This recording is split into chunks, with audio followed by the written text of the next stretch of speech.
Bar examination refers to the examination given in each state by either the highest court or, if an integrated bar, by the State Bar Association for admission as an attorney. The examinations vary in difficulty, many of which are essay type, posing factual situations, which call upon an ability to identify and analyze the legal issues and to demonstrate substantial knowledge of various areas of the law.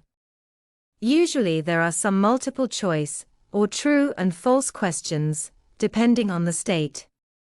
To qualify, one must have received a law degree from an established law school or, in 7 states, prove that he/she studied for several years in law school and or with an attorney. Very few graduates ever pass the examination.